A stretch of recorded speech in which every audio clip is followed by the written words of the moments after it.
Stories don't lie to you, an obviously untrue statement, as almost all stories lie to you at some point. Misdirection, as anyone who can read words knows, is a key part of storytelling. If nobody, from your villains down to your shady back alley thugs, aren't willing to lie to your protagonists, and thus your audience, it's going to be a fair bit more difficult to maintain unpredictability or even stakes in a narrative. Sometimes authors lie to you essentially constantly, and that might take all sorts of forms. Detective novels are deceptive by design, as uncovering the mystery is sort of the point of the novel for both the audience and the actual protagonists. If the audience can't come to an actual logical conclusion about the mystery, and it seems like the detective just sort of intuits the answer by magic, then that's when that sort of formula tends to fail. This sort of thing is done very well in something like Raymond Chandler's The Big Sleep, which is probably my favorite detective novel. If you haven't read it, you probably should. It's really good and not very long. You can go to all sorts of other detective novel authors if you want something like that too. You know, there's also Christie, Hammett, and tons of others. And yet, sometimes authors will flip the script on you. Instead of the mystery being external, it'll be internal, and we see something like that in Chambers' The King in Yellow, which is a short horror collection. In the very first of those stories, the protagonist does the job that a criminal would in a detective story. He lies not only to you, but also kind of to himself, as his mind has been irrevocably altered by the cognito-hazardous properties of The King in Yellow, which you encounter by reading the play thusly named. The protagonist, Hildred Castaigne, goes on about this future he'll be ushering in, the imperial dynasty of America, and, you know, all that sort of very rational thing. He talks about his jeweled golden crown and a cloak, which he describes in all sorts of gorgeous and lavish ways, and yet when we hear other characters speak about these objects to him, they're only seeing junk. Thus, we never actually learn the truth from Hildred, only by observing him and the things people say to him. And we end up discovering, of course, that he's completely lost his mind. But one novel that I've read recently didn't follow either of these trends, and yet it is more deceptive. That'd be Mark Z. Danielewski's House of Leaves. And while there might be other places you can go to get a much more thorough summary of the novel, I'm not very interested in that at the moment. I'm going to set the stage for us, but instead I want to focus on the ways in which this novel deceives the reader and the effects that that has on the experience of reading it. Believe it or not, this conversation ends with Nietzsche, but we'll get there. If you haven't read it yourself, you may well be just like how I was when I was sort of teetering on trying it out. There's this strange novel that everyone says is almost impossible to understand, where nothing is real, and yet it's also incredibly interesting. Realistically, despite hearing people talk about it at length, trying to explain House of Leaves as you would any other story is never going to get across the effect of reading it. The novel is so strange that it couldn't ever really even be translated to digital formats, and audiobooking it would just be a crime. And I say that as someone who really likes audiobooks. More than anything, House of Leaves is an experience and not one that I or anyone else can replicate for you on this platform. But what I can do is talk about the methods it uses and some of the specific things it does to construct an overall commentary on what it means to deceive one's audience and how that actually impacts the quality of the work. Because, spoiler alert I guess, while I do think House of Leaves is pretty great, I also think its nature is sort of holding it back from being the end-all be-all of horror that some people build it up to be, yet probably not quite for the reasons you're expecting. Ironically, House of Leaves is best described as being an incredible haunted house. It's scary, it's strange, it's unpredictable, yet consciously you know it's not real in a way. It's an experience you can understand only by having it, not through being told about it, and yet it's somewhat fleeting in its overall impact on your life. At least that's how it was for me until I started making this video and really thinking about it. But enough pointless pontificating. Let's begin by setting the stage so that those of you who don't know much or anything about the book can follow me down the rabbit hole. In essence, House of Leaves has 4 narratives on 4 different levels of reality. Which of those is the highest and which of those is the lowest on that totem pole is not necessarily clear, but there is a definite distinction between the layers themselves at least. The first narrative is that of Johnny Truant, a young man whose life has essentially been a series of massive and semi-unbelievable calamities up until he discovers the work that makes up our second narrative, that of a man named Zampano and his commentary about a fictional documentary, The Davidson Record, which itself is the third layer of the narrative. And then there's even a fourth layer, which involves the letters that Johnny's institutionalized mother sends him from her cell at a mental hospital. In very broad strokes, each narrative goes as follows. Johnny Truant's narrative is a mixture of his experiences delving through and organizing Zampano's work in the latter's absence, because Zampano died and the Davidson Record was one of the only things he actually left behind. Johnny's record also contains a great deal of recollections about his childhood, namely his life as an orphan in an abusive foster household. And there's also a great deal of time spent between himself and Lude, his best friend, and his almost ludicrous amount of one-night stands. As he delves further into the Davidson Record, it begins to affect him much like it affected Zampano. His singular obsession with the events therein causes him to block in his apartment from exterior influence, even light in some cases. And slowly he becomes more and more shut in as his life falls apart. Eventually he does leave the apartment, but the reality of what's happening to him beyond that point becomes increasingly dubious. The second narrative of Zampano's work is obviously at least largely untrue, because the structure of the Davidson Record, between elaborating on the actual events of the fictional documentary, also includes in it the testimony of a great deal of academics and celebrities and their opinions on this fictional documentary, which exists within the works of Zampano. May be described best as Zampano writing fan fiction about famous people looking at the thing he made. We know that these people haven't actually seen the Davidson Record. Sometimes we get explicit confirmation of that. And yet, at the same time, there are all these countless references and citations of fictional interviews about this fictional documentary within this manuscript, collecting all of this information, which itself is fictional, within the fictional novel called House of Leaves. I imagine you understand why this is so confusing now. The third layer is the actual core narrative of the Davidson Record. It concerns Will Davidson, his wife Karen, their 2 kids, and a collection of eclectic characters that are gathered together by the main thing you probably already know about the novel, even if you haven't read it. That the Davidsons' new house is non-Euclidean, bigger on the inside than it is on the outside.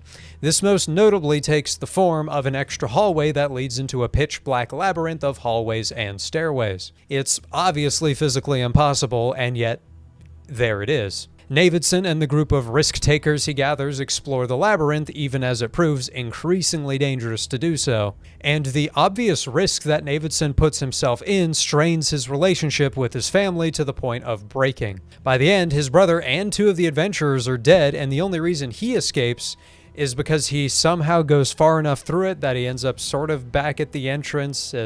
He gets rescued by his wife. I don't know how better to explain it than that. But the interesting thing that we'll be discussing in large part later is that even though within the world of House of Leaves, this is probably the layer of the story most obviously implied to not be true at all, it is the emotional core of House of Leaves to most, or at least many of its readers, as well as the most enjoyable portion to actually read, at least in my opinion.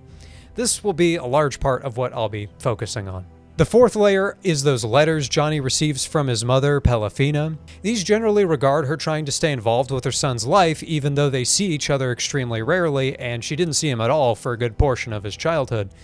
They're strange in a number of ways, not only because we know by the point we get there that Pelafina is greatly mentally troubled, but also because there's a lot of strangeness in her inability to ever escape the mental facility, get pulled out of it by her son, or any other such thing. Eventually, her continued and increasingly horrific mistreatment leads to her mental state further deteriorating, until the structure of the letters begins to resemble the structure of the weirder parts of the main narrative. As it's good to remember, this fourth layer, unlike the other 3, is not intermeshed with them. It's basically its own thing right at the end of the script. But her layer, combined with a separate novel just about those letters, lead to a fairly common interpretation that Pilafina and her letters are the most real thing about House of Leaves in general, and that the entire novel may be a fabrication by her, down to her not even actually having a son, but inventing him for the purpose of conveying the story of the other 3 layers. I haven't yet read the separate novel, but as things stand in the core House of Leaves novel, I don't find that interpretation particularly likely, and worst of all, I find it not particularly interesting.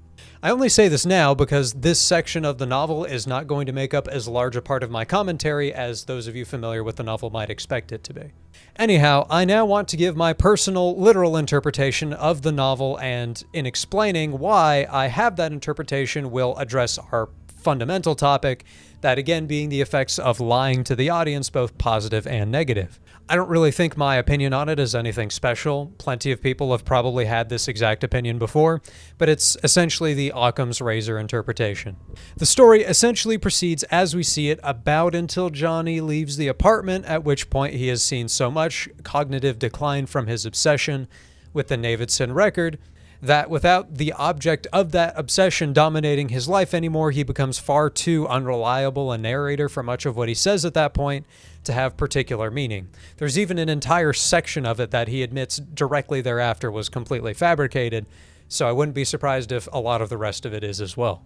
I mean, he even meets with a band that knows what House of Leaves, the novel that you're reading, is in the story. The end of his section, which to me most strongly implies the Johnny is a constructed character made after Pelafina lost him at childbirth theory, is in my opinion much more likely to be in some way not quite true or fabricated, rather than the entire rest of the story actually being fabricated to make the Pelafina being the only real one theory to be true. The end of Johnny's section, which to me most strongly implies the theory that Pelafina constructed him for the narrative, is in my opinion sort of more likely to in of itself be fabricated or otherwise too far out there to judge too seriously, as it's either we take that to mean that everything before it was fake, or we simply believe that one thing is probably not true as presented. So as said, Occam's razor, I'm just taking the simplest assumption that by the time we see that, he's lost his mind. I also find the idea that the Navidson record itself is essentially the only true part to be an unlikely but very likable theory, in that the entire narrative surrounding Johnny, Zampano, and even Pelafina is constructed to make the Navidson record look as fictitious as possible. It's buried layers deep in the narrative so as to be a narrative in a narrative in a narrative, and thus it must be untrue even within the world of the story to hide the fact that maybe it is actually the only true part of the story, and maybe all this was constructed around it so nobody knows that everything talked about in the Navidson record is actually true, and there is a house that does that thing and is all spooky. I think that's cool. I don't think that one is a particularly well-supported theory, but I'm always a fan of cover-ups and clever ways of hiding horrible truths. I've said before, The X-Files is probably my favorite piece of media in general, so that shouldn't be a surprising opinion coming from me. It's also quite appealing because the Navidson record, as said, is the real emotional core of House of Leaves. The dynamics between the characters are extremely well written, the house is very interesting, and it ends in a satisfying way. If one was forced to strip out 3 of the 4 layers of the novel and leave only 1 layer intact, I think most people would agree that the Navidson record is the part that they'd actually want to keep.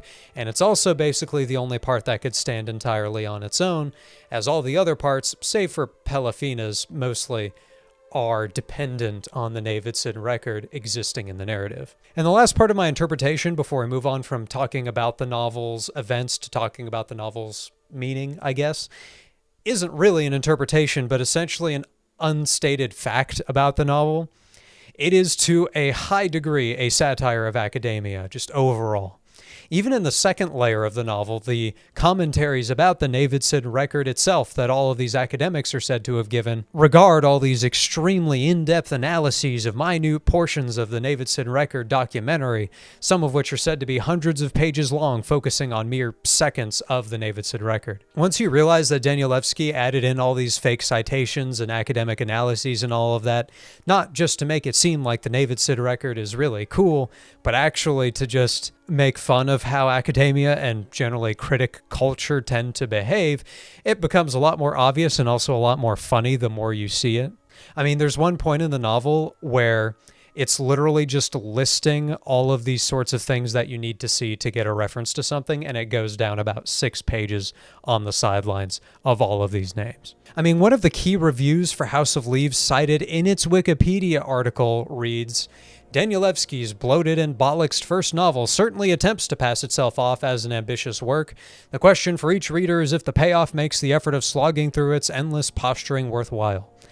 Which is a review that sounds exactly like literally everything that he says or that he depicts critics as having said of the Navidson record. And the fact that the negative review comments in the style of those critics that exist in the novel but doesn't seem aware of them is really funny to me.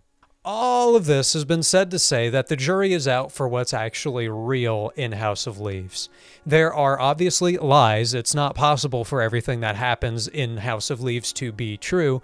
This is made most obvious by the earlier stated details about all sorts of famous people having all these opinions about the Navidson record. While obviously outside the world of House of Leaves, in the real world it's untrue, it's also clearly untrue within the world of House of Leaves, because the manuscript detailing this was rotting in some old man's apartment, and nobody ever actually references the Navidson record back in that first layer of the narrative where Johnny lives. And considering the incredible discovery that the Navidson house would be, it's obvious that if that existed within Johnny's world, it would be all anybody would ever talk about, basically. But even the ambiguity with stuff like that is both, I'd argue, the novel's greatest strength and its greatest weakness. Its very nature makes it hard to even talk about. I had no idea how to make a video about House of Leaves that isn't hopelessly confusing, and I imagine it still is. And even by making this video, I'm also becoming another one of those reviewers or critics that are in House of Leaves that are being satirized. Now, obviously, I'm not the only guy who's tried to do something with this book. There's plenty of other videos about it. You could even find old forum posts of people trying to figure out what's happening in the book. But all of this stuff is typically addressing what all of this actually means. This ambiguity on these 4 layers, which of them are real, what's real between all of them, what's important, what are we meant to take away from this, is what makes House of Leaves pretty much endlessly interesting to talk about, because there are infinite ways to look at it. Additional diatribes here I could make. I haven't even mentioned how every instance of the word house is printed in blue text throughout, or how the word minotaur or things relating to the myth of the minotaur and his labyrinth are printed in orange inexplicably. There's also the fact that the novel not only draws the obvious comparison between the minotaur's labyrinth and the Navidson house, but also how it reframes that original minotaur narrative to be a cruel king's way of hiding his disabled son from the world that Theseus, described as basically being a drunk frat boy in this viewing, kills and beheads for sport. What is the minotaur in the Navidson estate? Is Navidson himself Theseus, or is he in fact the minotaur, or both, or neither? And that's where this conversation can in some ways get turned on its head even more than it already has been. As the novel is structured, most of the interpretations I've listed, even the ones I don't like or strongly disagree with, are valid and mostly reasonable ways to view the story. And yet another meaning that continues to scratch at the door is the one associated with an idea that Danielewski himself has repeated, that there isn't really a singular truth, and whatever you think about the story is essentially the truth, at least for you. And that is the single most interesting part of the entire concept that is House of Leaves, in my opinion. Because the interpretation that leads me to is that no single hypothesis about the story holds enough water to reasonably be any more true than any other interpretation. And thus the actual truth, should there even be one, is either the correct one arbitrarily, or there simply isn't a correct one at all and they're all wrong. The fiction, fictitious in of itself, is fictitious within itself too. If that makes any sense at all, I feel like I'm just losing my mind on camera right now. The story is not even true within the story, said another way. Every time you read a novel, watch a movie, play a game, or whatever, you're going to come out with your own interpretation of events. If you engaged with it on any level at all, at least. If you merely consumed it, gorged on the plot, and then never thought about it again, the following may not be true. But if you were thinking about the events as they occurred, the characters and the reactions to those events, and etc., until you have a reading of the story that is uniquely your own, you've engaged with that story in the best way that you ever could, taking the fiction and making it yours. And that interpretation you have, that way of making it yours, is not something that can be incorrect, at least so long as it still has some reasonable basis in whatever actually happened.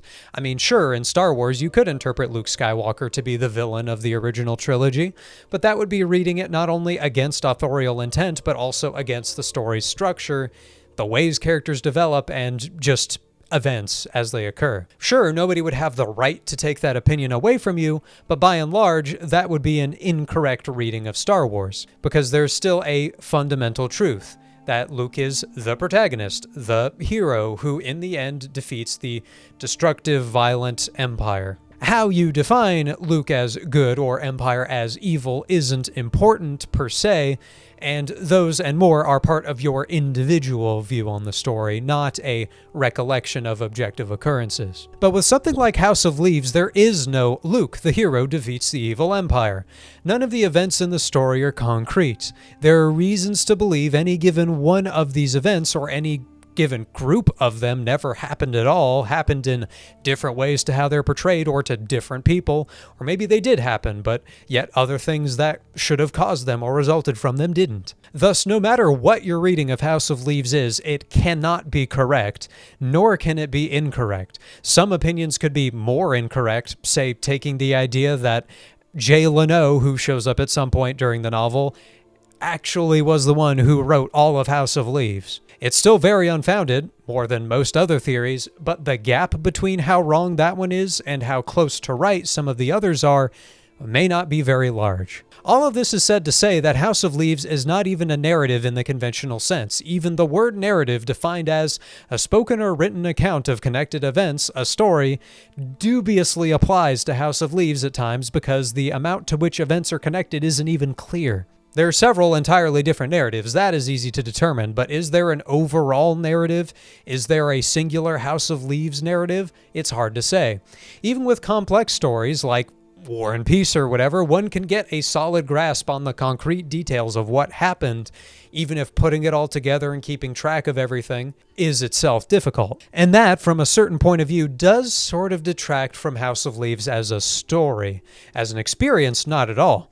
As an experience gained through reading shapes made with ink on sheafs of mulched tree, it's about as interesting of one of those as you could hope to get. As a story, though, as a narrative experience with takeaways, it does lose some credibility in a fairly specific way. You might say, but J-Bat, plenty of novels have differences in ambiguity, what you take away. What, are you going to say Blade Runner's bad now because questions go unanswered? Absolutely not. The difference is in the degree of ambiguity and the subject of that ambiguity. With a story like Blade Runner, there are unanswered questions. Why does Gaff know so much about what's going on with Deckard? What's the origami unicorn about? We do have some strong implications, especially in the final cut of the movie, but definitiveness is not quite there. The difference is, frankly, that we know everything we see on screen happens. Say you were going to build a house, and you were given magical architectural genius, so you knew exactly how to do it, and if you order all the materials you think you might need and laid them out, you'd then have a pretty good idea of what you'd be capable of making with those materials. There are parameters, there's sort of a border around what you're capable of with those materials, sure, while your final product could only be so many things, and some things would be more likely than others. You know, bathrooms will likely branch off of bedrooms a lot more often than they'd branch off of garages. Everything you're working with is still defined. You know that you have the capability to make a bathroom. Building a house out of the House of Leaves is like trying to do the same thing, but some of the pieces of the house that you ordered just aren't real. They look real, they might even feel real, but once you set them up and apply pressure to them, the actual structure collapses. Because, what do you know, you're working with an illusory piece, something that didn't exist, something that didn't happen. Because there's no objective way to judge House of Leaves, because there isn't really a definitive purpose or even intent as stated by the author, there is no complete final product in the interpretation. There is your imagining of the finished house, but nothing within reality to prove it as true or correct. And that is very interesting, because it's something House of Leaves shares only with essentially badly written stories, ones with tons of loose ends that don't logically follow in places, where things just happen for no reason. But even then, the similarity is only cosmetic, because in those cases, those loose ends exist because the creator is inept. And I don't think that description is fair to apply to Danielewski at all. It's by design that I'm banging my head against the metaphorical wall trying to pull a singular meaning and purpose out of a story dead set on not having that. Because it doesn't have one, it doesn't have the capability to make the same statements other great stories do. It can't comment on redemption like Crime and Punishment. It can't comment on the dissolution of family the way The Sound and the Fury does. But there is one thing it can comment on in of itself. Only really one thing with that same significance. And it isn't the whole academia satire thing. It's a relevant element, sure, but it's not the target. Instead, its comment is simply on the way we engage with stories to begin with. Even the way we engage with life, meaning, existence. Make it as pretentious and existential as you choose. In defying giving us a clear-cut single answer, yet having so many ways to reach one that is necessarily flawed, it becomes, in a way that veers on the very cynical, almost nihilistic, something that points to the idea that all of our attempts to make sense of our own existence, much as we try to make sense and a singular interpretation of the story, is ultimately only going to end up in us making an illusion for ourselves. An answer that works for us, but is both irreconcilably different and incomprehensible to the next person. Just as your interpretation of what's true in House of Leaves is individual to you and cannot be proven true or false, so is the same for your views on what life means. Much as one might try to claim the Davidson record as the key emotional core of the story and thus the only thing that matters, one might make a similar claim about life, to choose their favorite interpretation amongst the libraries of philosophy and religion and set that as their North Star, even though it's amongst a sea of other singular individual interpretations of a story too broad to contain only one answer. It was Nietzsche, there he is, who popularized, though did not invent, the concept of nihilism, which is, simply explained, the concept that life and existence have no objective meanings. This reading of House of Leaves runs on that track and seems almost to be a convincing argument for it. Nietzsche himself was not actually a nihilist, and many of his writings discuss alternatives or refutations of the mindset, and we could even branch into someone like Sartre, who expanded on similar stuff, but for the sake of both time and me not being qualified to explain their philosophy cogently and accurately, we can group it all together to say that this is fundamentally what makes House of Leaves very postmodern. That and some other things I've said might be flipping the switch in your mind that indicates that in plenty of ways the essential meaninglessness of House of Leaves fits its category of postmodern perfectly, and is, if anything, completely to be expected for the realm that it exists in. There are plenty of other postmodern stories in which there are similarly lacking singular interpretations of their contents, and that inability to find a singular interpretation is a core part of the purpose of those stories. House of Leaves' main difference, or I suppose relevance regarding its place as postmodern writing, is that it does, or more accurately is, several things both postmodern writing in general and popular fiction don't really tend to be. At least not together. In part, House of Leaves is interesting because it is popular and postmodern. For the undeniable impact postmodernism has had on philosophy, postmodern literature didn't replace modernism, much like modernism didn't replace more traditional forms of storytelling.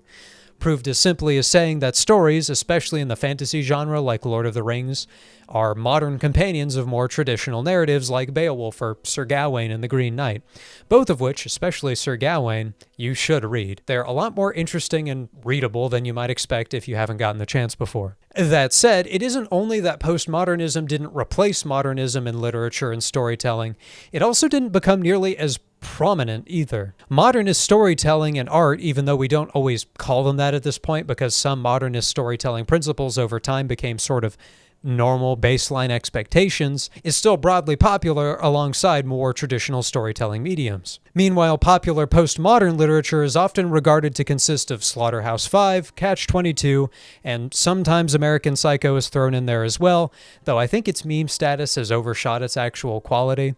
Not drastically, it's still good, but not, like, incredible, at least not among those other two, at least in my opinion. Regardless, it isn't that postmodernism doesn't have popular stories, just that it has those ones mentioned above, and then modernism and its descendants and the branches of more traditional storytelling have essentially the rest of literature. Part of that is just because postmodernism is newer. Part of it is because, as I'm sure at least someone has already commented or is going to, postmodern writing is essentially the only one of those categories that in of itself, as a category, is often disliked. This may be the case for a variety of reasons with varying degrees of reasonableness, though. As much as I explained House of Leaves' postmodern interpretation and applied its inherent meaninglessness and lack of a singular vision to life, I mean, it's not a belief system I personally subscribe to at all, and it goes far beyond beliefs and even into structure.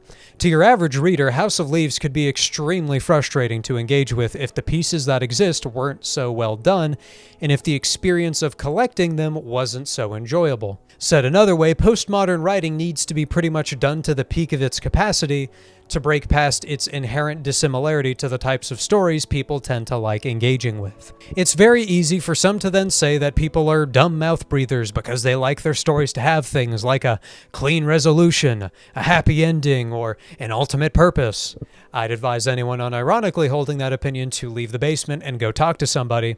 But more seriously, postmodernism has remained academic in a way other forms of literature haven't. It never broke into the mass market in quite the same capacity that modernism and, I guess, traditionalism have. One could make any number of arguments as to why, but to me it's just that stories are more satisfying when the interpretive work is done judging the actions of the characters in a story, as opposed to trying to figure out whether or not those actions ever occurred. Making value judgments, which you should inherently know can't really be objectively correct regarding whether characters made good or bad choices or any other number of related topics, is a very different thing from trying to interpret out the facts of the story, as I've said, and as we've been attempting and almost certainly failing to do earlier in this video. Stories like Star Wars are always going to have a popular place in society because of the reasons people engage with fiction to begin with. Yes, some people do just like seeing the cool laser swords go swoosh, and while I do think hating on people for liking traditional story structures isn't valid, I do think it's fair to say laser sword go swoosh is not the peak of critique. But even so, people also love those movies because they tell a story that they can connect themselves to, with characters they like and a conflict centered around the always relatable subject of difficult family dynamics. Wrap it up in a classic hero's tale with a spacey paint job and you get something real popular. And obviously I'm not saying every story should be like Star Wars. There's plenty of things you can do. I'm just talking about the things people tend to like. And it is to some extent ironic that a portion of House of Leaves' definite meaning is the mockery of critical analysis, of tearing apart media down to its base materials until the purpose for its existence is obliterated. And yet the story itself existing as a postmodern product is almost doing the same things it makes fun of the critics for doing. Existing as a product of a genre made primarily for critical analysis, and in some cases in spite of popular audiences, it spites the critic while also appealing to them, much as it also spurns the casual reader while also appealing to them. Is this effect intentional? Did Danielewski write a postmodern story knowing that it's the exact area in literature that would most contrast the satire he created about critics? Did he do that not knowing the irony? Or have I, JBat, finally lost my mind entirely trying to dissect this book in which losing one's mind could not fit anymore? I don't know. Was this all nonsensical? Was there a reason for this video to exist? That's up to you. So that's the video. Wanted to do something slightly less huge than the Silent Hill one and only drove myself about half insane to do this one. I figured I'd counterbalance dropping an hour-and-a-half long video essay about my new favorite video game with something a little more bookish, just because I know that's more of the speed of the way this channel has been previously. Either way, I hope you enjoyed. This sounds like a place you want to be. We have a Discord if you want to hang out with my editor and I, and a Patreon if you're crazy enough to want it, where we post all our videos a week early. As we close out, I'd like to thank our patrons, Shadowrunner, Sani, Isaac Parrott, Raymond, Don, Sadako, and Cavalier of the Knights of the Inner Circle, Vion, Jodion Void, and Razor the Arcader, our knights, and Greer, TOW, and Craig, our loyal squires. I'm really sitting here having recorded the video wondering if any of this made any sense, which I know I've said, but like, wow, that felt both coherent and hopelessly incoherent. We'll see.